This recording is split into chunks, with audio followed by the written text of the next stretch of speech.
ज्यांना ज्यांना वेदना आहे तिथे इथे आम्ही पाहतोय ते वेदना कमी करण्याचं काम बच्चू कडू शिवसेनेमध्ये राहून अहोरात्र केल्याशिवाय राहणार नाही. मला वाटतं आमची सगळी तयारी झालेली आहे. 19 तारखेचं आमचं दिव्यांगासाठी आंदोलन पण आहे. काल परवा माझं मुख्य सचिवासोबत भेट झाली. 50% दिव्यांग बाहेर आहेत आणि सत्ता आमची असल्यानंतर वंचित घटक बाहेर राहू शकत नाही.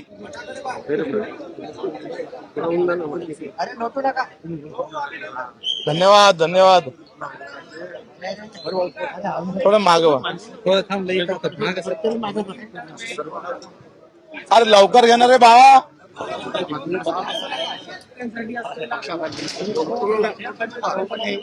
अरे आमच्या अंगात रक्त जे बनलाय ना ते शेतकऱ्याच्या एका एका दाण्यापासून बनलाय आणि तुमच्या अंगात जे रक्त आहे ना ते शेतकऱ्याच्या दाण्यापासूनच बनलेलं आहे. लक्षात ठेवा. त्याच्यानं शेतकऱ्याशिवाय आमच्या डोक्यात दुसऱ्या कल्पना येऊ शकत नाही.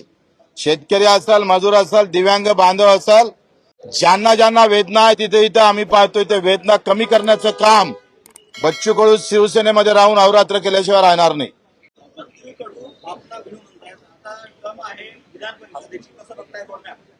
मला वाटतं आमची सगळी तयारी झालेली आहे. 19 तारखेचं आमचं दिव्यांगासाठी आंदोलन पण आहे. काल परवा माझं मुख्य सचिवासोबत भेट झाली. 50% दिव्यांग बाहेर आहेत संजय गांधी निराधार योजनेच्या आणि सत्ता आमची असल्यानंतर वंचित घटक बाहेर राहू शकत नाही. आमच्या डोक्यातल्या दिव्यांग बांधवाला त्यांनी 19 तारखेच्या आत निर्णय मुख्य सचिव आणि सचिवांनी जर घेतला नाही तर आज ज्या घोषणा इकडे झाल्या त्या घोषणा मंत्रालयात होऊ शकतं. बिल्कुल उससे भी ज्यादा. ये 2.5 किलो का.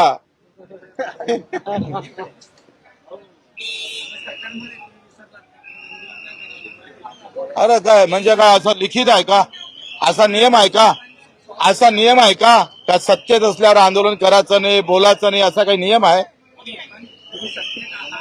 मी राज्यमंत्री असताना सुद्धा दिल्लीच्या आंदोलनात सहभागी झालं होतं.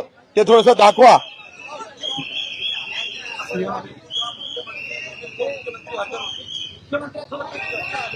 नाही काही चर्चा नाही सध्या.